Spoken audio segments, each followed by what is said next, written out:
सो अभी हमारे लिए mouth, buccal cavity, oesophagus, stomach और स्मॉल इंटेस्टाइन एंड हो गया। अब हमारे लिए 3 पार्ट बचे हैं, लार्ज इंटेस्टाइन, रेक्टम और एनस। सलाइवरी ग्लैंड ऑलरेडी हो गया, लीवर पैनक्रियाज भी बताया था और गैस्ट्रिक ग्लैंड भी हो गया। यानी लार्ज इंटेस्टाइन, रेक्टम और एनस, ये 3 पार्ट हमारे लिए बचे हुए हैं। डायग्रामेटिक कंसेप्ट देख लेते हैं। सो बक्कल कैविटी, ईसोफेगस, स्टमक, ये हो गया डिओडेनम, ये स्मॉल इंटेस्टाइन वाला मिडल पोर्शन। अब लार्ज इंटेस्टाइन, ये हो गया लास्ट रेक्टम और आखिरी वाला अपर्चर एनस, इतना बचा है। अब लार्ज इंटेस्टाइन में बहुत ज़्यादा ऐसे कोई कंटेंट नहीं होता। अब नेचुरल बात है कि लार्ज इंटेस्टाइन स्मॉल इंटेस्टाइन के कंपैरिजन में डायमीटर में बड़ा होता है, इसलिए उसे लार्ज इंटेस्टाइन कहा। अप्रॉक्सीमेटली 2 मीटर लंबा होता है। इसका बेसिक काम होता है वाटर एब्जॉर्प्शन, क्योंकि स्मॉल इंटेस्टाइन में फूड का ऑलमोस्ट डाइजेशन हो जाता है, इसलिए जो भी वेस्ट कंपोनेंट है फाइनली हम उसे लार्ज इंटेस्टाइन में डाल देते हैं। जहाँ पर लार्ज इंटेस्टाइन स्टार्ट होता है और स्मॉल इंटेस्टाइन जहाँ पर ख़त्म होगा, तो जहाँ पर स्मॉल इंटेस्टाइन ख़त्म होगा और लार्ज इंटेस्टाइन स्टार्ट होगा, इसी के जंक्शन पर यहाँ पे छोटा सा एक आउटग्रोथ होता है और इस आउटग्रोथ को हम लोग कहते हैं अपेंडिक्स। इस आउटग्रोथ को अपेंडिक्स, जैसे कि इस डायग्राम में देख सकते हो। तो यहाँ पे स्मॉल इंटेस्टाइन एंड हो रहा है, लार्ज इंटेस्टाइन स्टार्ट, दोनों के जंक्शन पे ये आउटग्रोथ, इसी आउटग्रोथ को क्या कहते हैं? अपेंडिक्स। कई बार लोग कहते हैं कि उन्हें एक बीमारी हो गई है और वो कहते हैं कि अपेंडिक्स हो गया। लिटरली हम सब के शरीर में अपेंडिक्स होता ही है, पर जब अपेंडिक्स का इन्फेक्शन हो जाता है तो उसे अपेंडिसाइटिस कहते हैं। अपेंडिक्स, या इसे हम लोग कहते हैं वर्मीफॉर्म अपेंडिक्स। अपेंडिक्स और वर्मीफॉर्म अपेंडिक्स। वर्मीफॉर्म अपेंडिक्स ये हमारे लिए एक वेस्टिजियल ऑर्गन है। वो ऑर्गन जिसका शरीर में कोई काम नहीं होता, उसे वेस्टिजियल ऑर्गन कहते हैं। ऐसा ही मानव शरीर के अंदर वर्मीफॉर्म अपेंडिक्स वेस्टिजियल ऑर्गन है। तो जब कुछ लोगों को बहुत ही ज़्यादा दर्द होने लगता है अपेंडिसाइटिस के कारण, तो डॉक्टर उन्हें सजेस्ट करते हैं ऑपरेशन के लिए, सर्जरी के लिए। और जब सर्जरी होती है तो डॉक्टर अपेंडिक्स को काट कर फेंक देते हैं। अब लोग कहते हैं उन्हें अपेंडिक्स हुआ, एक छोटा सा कोम निकाल कर दिखाते हैं कि देखो ये अपेंडिक्स मेरे बॉडी में था। बेटा याद रखें, हम सब के पास अपेंडिक्स है, सब के पास वेस्टिजियल ऑर्गन है, शरीर में कोई काम नहीं होता। हाँ, कभी कभी इन्फेक्शन हो गया तो ये बढ़ने लग जाता है, दर्द होने लगता है, और अगर ज़्यादा बढ़ गया तो पस वगैरह होने के कारण हमें पॉइजनिंग होने लगता है। इसलिए बेटर वे यही है कि इसे ऑपरेट करके निकाल दे। तो बहुत सारे लोग ऑपरेशन करके अपेंडिक्स को निकाल देते हैं और बीमारी को क्या कहते हैं? अपेंडिसाइटिस। तो लार्ज इंटेस्टाइन ऑलमोस्ट 2 मीटर लंबा है, वाटर एब्जॉर्प्शन के लिए मदद करेगा वेस्ट में से, इसके अलावा कोई ख़ास काम नहीं है। फाइनली अब हमारे पास जो है यहाँ पे लास्ट पोर्शन आ रहे हैं, रेक्टम और एनस। एनस लास्ट अपर्चर, जहाँ से वेस्ट मटेरियल शरीर के बाहर निकलेगा, and this particular part it is called as rectum. Waste material को टेम्पररी स्टोर करना ये रेक्टम का काम है, और उसे शरीर के बाहर फेंक देना through the aperture, and that aperture is called as anus. यहाँ मैं 2 इंपॉर्टेंट बात आपके लिए बताना चाहता हूँ। यहाँ पे जो मुझे पहली इंपॉर्टेंट बात बतानी है वो कि अपेंडिक्स अगर है या अपेंडिसाइटिस है तो कैसे पहचानना। अब मान लीजिए अपेंडिक्स हमारे राइट साइड में होता है, यहाँ पर, ठीक है, यहाँ पे राइट साइड में कमर के पास, यहाँ पे राइट साइड में अपेंडिक्स होता है। अब अगर हम लेफ़्ट में दबाते हैं और राइट में दर्द हो रहा है, लेफ्ट में दबाते हैं और राइट में दर्द हो रहा, तो अपेंडिसाइटिस हो सकता है। यहाँ अपेंडिक्स है, यहाँ पर दबा के झटके से छोड़ दिया और दर्द हो रहा, झटके से छोड़ दिया और दर्द हो रहा, तो भी अपेंडिसाइटिस हो सकता है। और तीसरा पार्ट ये है कि अगर मान लो कि हमें पेट में बहुत दर्द हो रहा है और सह नहीं सकते हम दर्द, राइट साइड में दर्द हो रहा है और वोमिटिंग हो गई, तो ये अपेंडिसाइटिस हो सकता है। डॉक्टर्स के पास आपको जाना है, घर में इलाज नहीं होता है, डॉक्टर सोनोग्राफी सजेस्ट करेंगे। सोनोग्राफी की रिपोर्ट में हमें कंफर्म पता चलेगा कि हमें अपेंडिसाइटिस है या नहीं है। तो ये रेक्टम और एनस। और दूसरा महत्वपूर्ण पार्ट है जो आज के ज़माने में बहुत ही कॉमन हो चुका है, that we call piles. Piles, शायद आप में से कुछ बच्चों को पाइल्स समझता है, जिनको नहीं समझता है उनके लिए बताना बहुत ज़रूरी है, क्योंकि बहुत सारे लोगों को भारत के अंदर पाइल्स होता है पर उन्हें पता ही नहीं होता कि उन्हें पाइल्स है, अनलेस एंड अनटिल जब उन्हें बहुत सीवियर पेन होने लगता है। आइए पहले समझ लेते हैं। पाइल्स दो प्रकार के होते हैं, ये एनस है और कई बार एनस के बाहर ऐसे छोटे छोटे आउटग्रोथ निकल आते हैं। अगर एनस के बाहर ऐसे आउटग्रोथ है और आपको अपने हाथ से ये आउटग्रोथ फील होते हैं और हाँ इसमें थोड़ा बहुत दर्द भी हो सकता है, तो इसे हम लोग कहते हैं एक्सटर्नल पाइल्स। इसी प्रकार से हमारे रेक्टम में ब्लाइंड आर्टरीज होती हैं।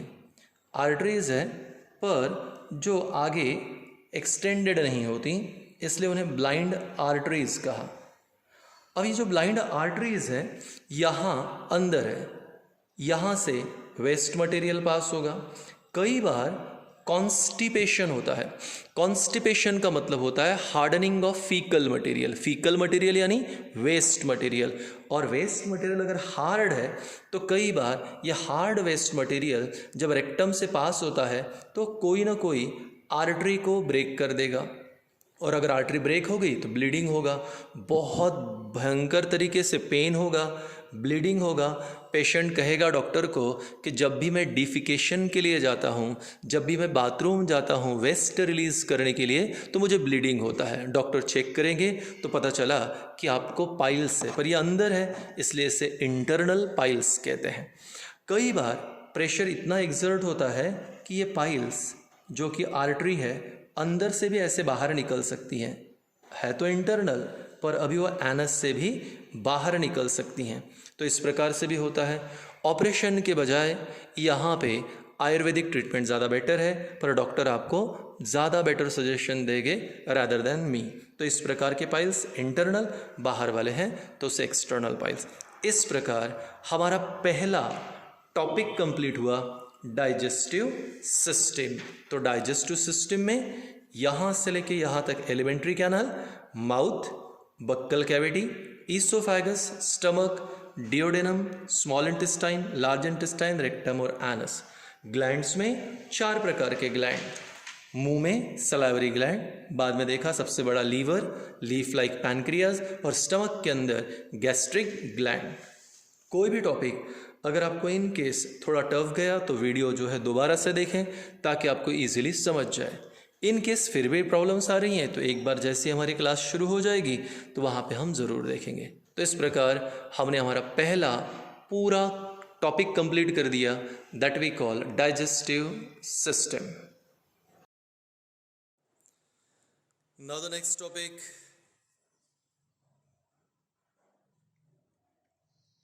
steps involved in nutrition। Steps involve in nutrition, ये क्वेश्चन भी आएगा एग्जाम में, बोर्ड में ये क्वेश्चन ऑलरेडी पूछा गया है। ये 3 मार्क का है। So different steps involve in nutrition are, first ingestion. Ingestion क्या है? Ingestion the process of taking food within the body. The process of taking food within the body is called as ingestion. So taking food within body. तो शरीर में खाने को अंदर लेना, ये प्रोसेस है इंजेशन। आप जानते हो हम जो खाना अंदर लेते हैं थ्रू माउथ। आपको ऑलरेडी समझाया कि बेसिकली हमारा जो फूड होता है ये सॉलिड होता है, and the mode of nutrition in which solid food material is taken in is called as holozoic mode of nutrition. तो ह्यूमन बीइंग में जो पहली स्टेप है न्यूट्रिशन की, क्या है वो? इंजेशन, यानी खाने को हमें अंदर लेना है। चलो एक बार खाना अंदर आ गया तो अब हम लोग उसे क्या करने वाले हैं? डाइजेस्ट करने वाले हैं। अब डाइजेस्ट करेंगे मतलब क्या हो गया? डाइजेशन। फिर पूछा गया, बोले सर डाइजेशन यानी क्या? So process of conversion of complex food into simple one. Process of conversion of complex food into simple one by the help of enzymes is called as digestion। तो complex को simple form में convert किया, digestion. तो food material को अंदर लिया, that is ingestion. Complex को simple form में कन्वर्ट किया, डाइजेशन। ठीक, अब डाइजेशन हो गया। आप तो जानते हैं स्मॉल इंटेस्टाइन में, स्टमक में, बक्कल कैविटी में डाइजेशन होगा। अब फाइनली यहाँ पर हमारे लिए आएगा एब्जॉर्प्शन। जितने भी न्यूट्रिएंट्स है, ग्लूकोज है, अमीनो एसिड है या फैटी एसिड है, मिनरल्स है, विटामिन्स है, सारे न्यूट्रिएंट को हमें एब्जॉर्ब करना है। और आपको पता है सारे न्यूट्रिएंट हम एब्जॉर्ब करेंगे इन स्मॉल इंटेस्टाइन। तो स्मॉल इंटेस्टाइन के अंदर माइक्रोविलाई होते हैं। माइक्रोविलाई सरफेस एरिया को इंक्रीज करेंगे। More the surface area more will be absorption. तो सबसे पहले खाने को अंदर लिया, इंजेशन। फिर क्या किया? डाइजेशन। क्या है digestion? Conversion of complex food into simple one. उसके बाद absorption, all the nutrients are absorb in small intestine. अब न्यूट्रिएंट एब्जॉर्ब हो गए, अब क्या करना है? सर उसे जमा करना है। जमा करना है मतलब एसिमिलेशन। सारे न्यूट्रिएंट्स को हमें जमा करना है। एग्जाम्पल के तौर पे ग्लूकोज मटेरियल है, हमने एब्जॉर्ब तो कर लिया, पर अब इस ग्लूकोज को हम कहाँ पे स्टोर करेंगे? लीवर में स्टोर करेंगे इन द फॉर्म ऑफ क्या? Glycogen. In the form of glycogen. जैसे कि पापा पैसे कमाते हैं, मम्मी अगर जॉब पे है तो मम्मी भी पैसे कमाती हैं। अब ये पैसा आने के बाद पापा और मम्मी ने सारा पैसा घर पे नहीं रखा, उसे जमा किया। कहाँ जमा किया? बैंक में जमा किया। तो ग्लूकोज को हमने लीवर में जमा किया in the form of glycogen. ठीक है, तो लीवर हमारे लिए शरीर का बैंक है जहाँ पे हम मटेरियल को जमा करते हैं। अब उसके बाद आया फैट्स। हम फैट्स को डाइजेस्ट करते हैं और उसका कन्वर्शन आप जानते हो फैटी एसिड और ग्लिसरॉल में करते हैं। पर इस फैटी एसिड को हम कहाँ पे स्टोर करते हैं? Below skin. तो हमने जमा किया, कहाँ जमा किया? Below skin. तो पापा और मम्मी भी क्या करेंगे? पैसे को एक लिमिट तक बैंक में रखेंगे, 5 लाख, 10 लाख, 15 लाख, 20 लाख, यहाँ तक जमा कर सकते हैं। पर इससे ज़्यादा अगर पैसा अगर है तो मम्मी पापा फिर बैंक में उसे नहीं रखेंगे। मम्मी और पापा उन पैसों को जो है प्रॉपर्टी में इन्वेस्ट करेंगे। शायद गोल्ड लेंगे, शायद प्लॉट लेंगे, कोई घर लेंगे। वैसे ही हम भी जब बैंक में इनफ क्वांटिटी में ग्लाइकोजन आ जाता है तो हम यहाँ पे एक्सेस मटेरियल को, चाहे फिर वो फैटी एसिड हो या ग्लाइकोजन है, उन सब को फैटी एसिड्स के फॉर्म में कहाँ पे स्टोर कर लेते हैं? Below skin. तो फैट का कन्वर्शन फैटी एसिड कहाँ स्टोर किया? Below skin. और लास्ट है हमारे लिए प्रोटीन। प्रोटीन को डाइजेस्ट किया। प्रोटीन को डाइजेस्ट करने पे उसका कन्वर्शन कर लिया अमाइनो एसिड में। रिमेंबर, अमाइनो एसिड जितना चाहिए उतना रखते हैं हम, बाकी अमाइनो एसिड फेंक देते हैं। इस प्रकार चौथे नंबर पे आ रहा एसिमिलेशन, यानी जमा करना। अब जितना वेस्ट है फाइनली लार्ज इंटेस्टाइन में आया, लार्ज इंटेस्टाइन से रेक्टम में आया, और जितना वेस्ट है बॉडी के बाहर हमने फेंक दिया। और रिमूवल ऑफ वेस्ट को बेटा कहते हैं इजेशन। रिमूवल ऑफ वेस्ट को इजेशन। तो टोटल कितनी स्टेप है? 5। पहली स्टेप इंजेशन, दूसरी डाइजेशन, तीसरी एब्जॉर्प्शन, चौथी एसिमिलेशन, और पांचवी क्या हो गई? इजेशन। तो सबसे पहले क्या करोगे, फूड को अंदर लोगे, फिर उसे डाइजेस्ट करोगे, डाइजेस्ट करने के बाद न्यूट्रिएंट को एब्जॉर्ब करोगे, फिर न्यूट्रिएंट को जमा करोगे और वेस्ट को शरीर के बाहर फेंक दोगे. So ingestion, digestion, absorption, assimilation and egestion. So these are the 5 steps involved in nutrition. Exactly इसी प्रकार से आगे भी एक टॉपिक आएगा. जैसे स्टेप्स इन्वॉल्व इन न्यूट्रिशन था, एग्जैक्टली वैसे ही एक बहुत ही स्पेशल क्वेश्चन आएगा, 3 मार्क के लिए रहेगा. Steps involve in nutrition in amoeba. Steps involve in nutrition in amoeba. यहाँ पर भी पहले की ही तरह 5. खाने को अंदर लेना है, इंजेशन. दूसरे नंबर पे उसे डाइजेस्ट करना है, कॉम्प्लेक्स को सिंपल फॉर्म में कन्वर्ट करना है, दैट इज डाइजेशन. तीसरा एब्जॉर्प्शन होगा, न्यूट्रिशियस मटेरियल को एब्जॉर्ब करेंगे. चौथा उसे जमा करेंगे. फाइनली वेस्ट को बॉडी के बाहर फेंक देंगे, दैट इज इजेशन. आइए देखते हैं अमीबा. अमीबा का शेप आप जानते हो इर्रेगुलर है. अमीबा यूनिसेलुलर है, इसमें आउटग्रोथ है, इसे सूडोपोडिया कहते हैं. सूडोपोडिया की मदद से ही वो लोकोमोशन करेगा.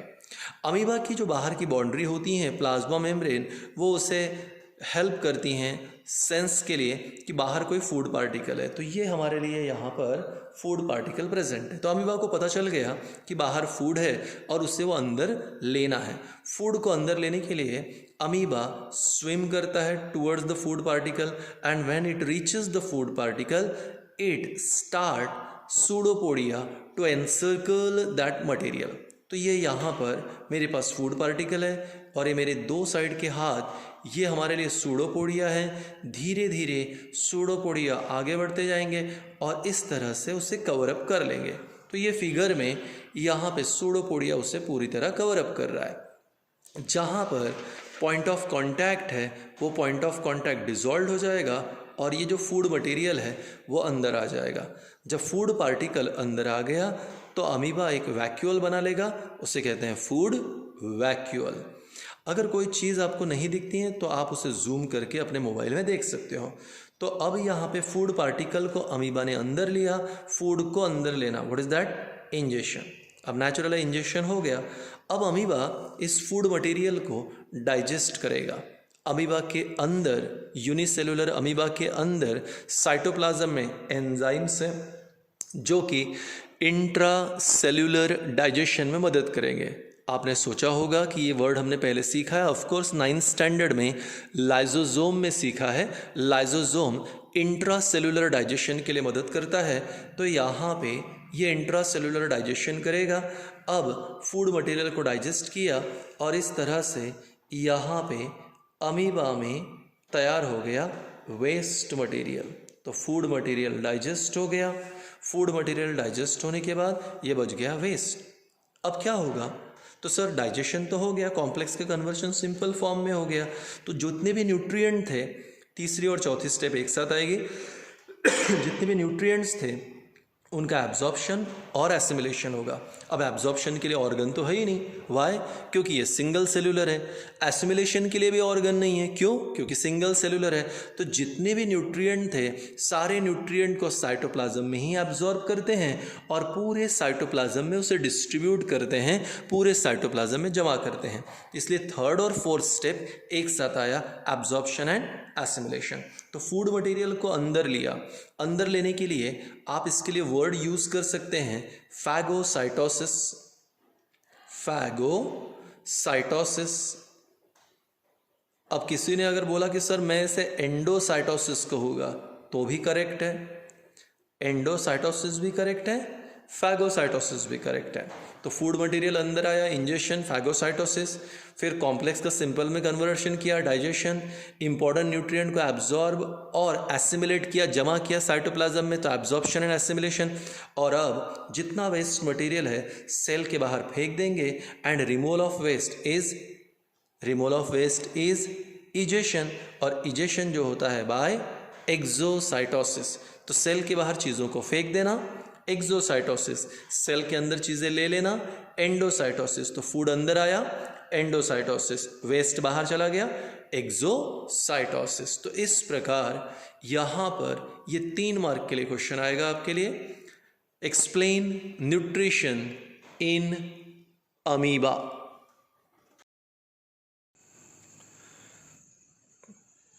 चलिए अभी हम लोग स्टार्ट करते हैं circulatory system. Circulatory system second part है और अभी सर्कुलेटरी सिस्टम में मैं आपको हार्ट के बारे में थोड़ा बताना चाहता हूँ। अभी जो आपके सामने यहाँ पे स्केलेटन दिख रहा है और मैं यहाँ पे इस प्रकार से हार्ट को प्लेस कर रहा हूँ। आई होप आप देख रहे हो मेरे हाथ में एक छोटा सा मॉडल है हार्ट का और इस प्रकार हार्ट यहाँ पे सिचुएटेड रहता। तो हार्ट हमारे शरीर में लेफ्ट साइड में थोरैसिक केज के अंदर, ये जो आपको रिब केज दिख रहा है इसके अंदर रहेगा। सो अब मैं इसे डिफाइन करता हूँ। हार्ट इज सिचुएटेड वेंट्रली, इस साइड से heart is situated ventrally towards left side within thoracic cage. Thoracic cage के अंदर लेफ्ट साइड में ह्यूमन बीइंग का हार्ट प्रेजेंट है। तो heart is situated ventrally towards left side within thoracic cage. तो इस प्रकार ये स्केलेटन की ये वाली साइड जहाँ मेरा हाथ है तो ये वेंट्रल।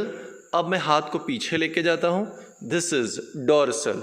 हार्ट सामने की तरफ से वेंट्रल, यहाँ लेफ्ट साइड में। So heart is situated ventrally towards left side, किसके अंदर? Within thoracic cage. अब आगे, अभी मैं पहले आपके लिए हार्ट के मॉडल्स को ही क्लियर कर दूं, बाद में हम आगे डिटेल देखेंगे। ये एक छोटा सा हमारे पास हार्ट का मॉडल है। इस मॉडल में ये जो ग्रीन कलर का स्लाइटली स्ट्रक्चर दिख रहा है ये हमारे लिए ऑरिकल है और यहाँ पर इधर येलो कलर वाला ये दूसरा ऑरिकल है। तो देखिए अब मैंने, ऑरिकल मतलब चेम्बर के नाम है। हार्ट में आप जानते हो कि 4 चेम्बर्स होते हैं, 2 ऊपर 2 नीचे। मैं ये ज़रा ऊपर वाला फिर से बंद करता हूँ, ये है 1 एंड दिस इज सेकेंड। तो ये 2 ऊपर वाले चेम्बर है जिन्हें ऑरिकल या एट्रियम कहते हैं। अब यहाँ पे है 2 नीचे, ज़रा उसको भी ट्राई कर लेते हैं एक बार, खुलते हैं क्या? नाउ दिस इज 1, ये वेंट्रिकल है। सेम इसी प्रकार से ये दूसरा वेंट्रिकल है। तो 2 ऊपर मैंने पहले ओपन करके दिखाए थे, वो ऑरिकल या एट्रियम। ये नीचे के 2, दिस इज वेंट्रिकल। ये ब्लू कलर का पाइप है एक, इसे कहते हैं सुपेरियर वेना केवा। ये रेड कलर का पाइप है, इसे सिस्टेमिक एओर्टा। डिटेल आगे आने वाली है, अभी तो सिर्फ मैं आपके लिए मॉडल क्लियर कर रहा हूँ। आप इमेजिन कर सकते हो कितना छोटा सा मॉडल है, मेरे हाथ में ये आ गया है। अभी आगे दूसरे मॉडल्स की तरफ चलते हैं। नाउ ये एक रियल हार्ट है, एनिमल का हार्ट है, काफ़ी बड़ा सा इस प्रकार का आपको दिख रहा है। ये जार में प्रेजेंट है, तो आप इसे देख सकते हो, काफ़ी बड़ा होता है। आपको दिख रहा है कोनिकल शेप है, नीचे टैपरिंग है, ऊपर ब्रॉड दिख रहा है। ये एक रियल एनिमल हार्ट है जो जार के अंदर प्रेजेंट है। ये एक और एक मॉडल है हमारे पास जो काफ़ी बड़ा है। यहाँ पर भी देख सकते हैं आप, ये एक पाइप ब्लू वाली सुपेरियर वेना केवा, ये रेड वाली पाइप सिस्टेमिक एओर्टा, ये एक हार्ट का चेम्बर, ऑरिकल एक, यहाँ पे दूसरा चेम्बर, ये भी ऑरिकल है 2, नीचे वाला चेम्बर वेंट्रिकल 3, इधर वाला चेम्बर वेंट्रिकल 4। तो 1 2 3 4, ऐसे यहाँ पे भी 4 चेम्बर है। सो ये और एक मॉडल हो गया आपके लिए हार्ट का मॉडल। ओके, आगे और डिटेल में आएगा। ये और एक लास्ट मॉडल है, ये भी हार्ट का एक मॉडल है हमारे पास। यहाँ पर ये वाला ऑरिकल, वेंट्रिकल, ऑरिकल, ये थोड़ा अलग है, इसे खोला जाएगा। ये मैंने खोल लिया, दिस इज ऑरिकल, ये एक,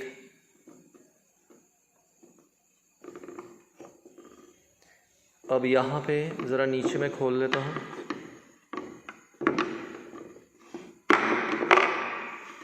ये वेंट्रिकल्स हैं, यहाँ पर एक, यहाँ पे एक, ये 2 चेम्बर हो गए वेंट्रिकल्स के। सो ऑरिकल 1, ऑरिकल 2, 2 ऑरिकल, एक वेंट्रिकल, एक वेंट्रिकल, तो दो वेंट्रिकल, दो ऑरिकल, दो वेंट्रिकल। इस प्रकार से ये हमारे लिए हार्ट के अलग अलग मॉडल्स हैं। आगे वाला आप डिस्क्रिप्शन स्टार्ट करते हैं। तो अभी हमने अलग अलग प्रकार के यहाँ पे मॉडल्स देखे थे हार्ट के। अब यहाँ पे मैं आपके लिए एक ऑलरेडी डायग्राम बना कर रखा हूँ। Now this is human heart. अब हार्ट के बारे में ज़रा हम लोग स्टार्ट करते हैं। मैंने पोजीशन ऑलरेडी आपको बताई है। Heart is situated ventrally towards left side within thoracic cage. तो हमारे वेंट्रल साइड में, लेफ्ट साइड में, रिब केज के अंदर, थोरैसिक केज के अंदर हमारा हार्ट प्रेजेंट है। ओके, ना बड़ा ही सिंपल क्वेश्चन, क्या हार्ट का और इमोशंस का कोई संबंध होता है, कोई रिलेशन होता है? तो as per hour topic is concern, यहाँ पे आंसर है no. Heart has nothing to do with emotion. Emotions को कंट्रोल करने का काम हमारे ब्रेन का है। ब्रेन में डायनसेफेलॉन नाम का एक पार्ट होता है, वही डायनसेफेलॉन हमारे इमोशंस को कंट्रोल करता है, हार्ट नहीं कंट्रोल करेगा। अब किसी ने पूछ लिया कि अगर हार्ट ये करता नहीं है तो हार्ट होता क्या है? तो हमने आंसर दिया, heart is a pumping organ. Heart is a pumping organ, एक ऐसा ऑर्गन जो पूरे शरीर में ब्लड को पंप करेगा। Heart is a pumping organ which pumps the blood, which pumps the blood throughout the body. जिस प्रकार घर में एक मोटर होती है और वो मोटर हमारे घर में पानी को ट्रांसफ़र करने के लिए मदद करती है, एग्जैक्टली वैसे ही पूरे शरीर में ब्लड को पहुंचाने का काम हार्ट का है। तो मैं कहूँगा कि मेरे शरीर में जो मोटर है जो ब्लड को पहुंचाती है वो हार्ट है। So heart is a pumping organ which pumps the blood throughout the body. अब पोजीशन हो गया, हार्ट पंपिंग ऑर्गन है। बेटा हार्ट को मायोजेनिक कहते हैं। मायो का मतलब होता है मसल्स और जेनिक का मतलब होता है formation, which is made up of muscles, which is made up of muscles. तो हार्ट सिर्फ और सिर्फ मसल्स से ही बनता है। ऐसा स्ट्रक्चर जो पूरी तरह से मसल्स से बनता है उसे मायोजेनिक कहते हैं। और हार्ट में जो मसल्स होते हैं, आप जानते हो 9th में था, उन्हें कहते हैं कार्डियक मसल्स। तो हार्ट के अंदर पाए जाने वाले मसल्स कार्डियक मसल्स। और एक इम्पॉर्टेंट बात, कार्डियक मसल्स कभी भी थकते नहीं हैं। Cardiac muscles never shows tiredness. आप इमेजिन करो, हार्ट अगर थक गया, 1 या 2 सेकेंड के लिए थक गया, रुक गया, तो डॉक्टर क्या कहेंगे? बोले आपको हार्ट अटैक आ गया। तो 1 या 2 सेकेंड के लिए भी अगर हार्ट अगर रुक जाता है तो ये हार्ट अटैक को रिप्रेजेंट करता है। तो हार्ट कभी रुकता नहीं है, कभी भी थकता नहीं है, क्योंकि इसमें एनॉर्मस क्वांटिटी ऑफ माइटोकॉन्ड्रिया होते हैं। ट्रेमेंडस क्वांटिटी में माइटोकॉन्ड्रिया होते हैं। इन्हीं माइटोकॉन्ड्रिया के कारण वो थकता नहीं है। जितनी भी एनर्जी रिक्वायर्ड है वो सारी की सारी एनर्जी कौन प्रोवाइड करेगा? माइटोकॉन्ड्रिया। और हर समय एनर्जी मिलती रहेगी, इसलिए हार्ट के मसल्स या हार्ट कभी थकता नहीं, कभी रुकता नहीं। पूछ लिया हार्ट का शेप क्या है, तो आंसर आया हार्ट का शेप कोनिकल है। हार्ट कोन जैसा है। ऊपर हार्ट ब्रॉड है, नीचे नैरो। तो ऊपर ब्रॉड, नीचे narrow, that's why it is called as conical in shape. Already मैंने आपको कई सारे मॉडल्स दिखाए, आपने देखा भी था कि ऊपर वो ब्रॉड है, नीचे नैरो है। तो heart is conical in shape. आगे बताऊँगा ही मैं।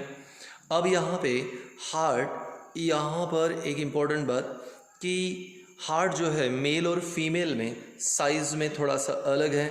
मेल में हार्ट कंपैरेटिवली फीमेल के कंपैरिजन में बड़ा होता है। अगर मैंने इसे ट्रांसलेट कर लिया अंग्रेज़ी भाषा में तो कुछ इस प्रकार से आएगा यहाँ पर कि in human heart is larger in size in male as compare to female. मतलब आदमी बड़े दिल के होते हैं और औरतें छोटे दिल की होती हैं। अब औरतें सही में छोटे दिल की होती हैं, अब ये कहीं ना कहीं आपको एक्सपीरियंस आ ही जाएगा। आदमियों में मेल्स के अंदर हार्ट 300 से लेकर 350 ग्राम का होता है, जबकि औरतों में फीमेल्स में 250 से लेके 300 ग्राम का हार्ट होता है। तो कोनिकल शेप है, मेल में बड़ा है, फीमेल में छोटा है। मायोजेनिक, पूरी तरह मसल्स से बना है, कार्डियक मसल्स से बना है। कार्डियक मसल्स कभी थकते नहीं, कभी रुकते नहीं, क्योंकि ट्रिमेंडस अमाउंट ऑफ माइटोकॉन्ड्रिया है। और हमने अभी पोजीशन बताया। आमतौर पे हमारा हार्ट जो है वो लेफ़्ट साइड में ही होता है, आप जानते हो। इसलिए इस तरह के हार्ट को लीवो हार्ट कहते हैं। हाँ, कभी कभी बहुत ही रेयरली ऐसा होता है कि किसी का हार्ट राइट में हो। आपको शायद अगर याद हो, एक मूवी आई थी संजय दत्त और इमरान खान, ये दो एक्टर्स थे, उसमें लक नाम था शायद मूवी का। वहाँ पे एक्टर का जो हार्ट है वो राइट में होता है, और अगर राइट में अगर हार्ट है तो उसे डेक्स्ट्रो हार्ट कहते हैं। आमतौर पे हमारा लेफ़्ट में होता है लीवो हार्ट, राइट में है तो डेक्स्ट्रो हार्ट। अब जो मैंने हार्ट कहा आपके लिए, आप जानते हो हार्ट के लिए दूसरा नाम है कार्डियक, और यही वो रीज़न है कि हार्ट के डॉक्टर को हम लोग कार्डियोलॉजिस्ट कहते हैं। हार्ट का दूसरा नाम cardiac, and that's why heart के डॉक्टर को हम कार्डियोलॉजिस्ट कहते हैं। तो ये अपने पास एक ऑलरेडी हार्ट बना हुआ है।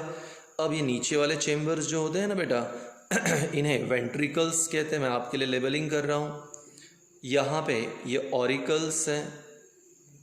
ऑरिकल के लिए मैंने थोड़ी देर पहले कहा था आपके लिए, ऑरिकल के लिए दूसरा वर्ड था एट्रियम। तो हार्ट में 4 चेम्बर होते हैं, 2 ऊपर है, 2 नीचे। ऊपर वाले ऑरिकल या एट्रियम, नीचे वाले वेंट्रिकल होते हैं। अब जहाँ मेरा राइट हैंड है, ठीक है, वो लेफ़्ट साइड होती है हमारी, और जो लेफ़्ट हैंड है वो राइट होती है। अब यहाँ पे मैंने लिखा left auricle, left ventricle. Same इसी प्रकार से यहाँ पे राइट ऑरिकल, राइट वेंट्रिकल। अब एक पाइप है ऊपर की तरफ, इस ऊपर वाले पाइप को कहते हैं सुपेरियर वेना केवा।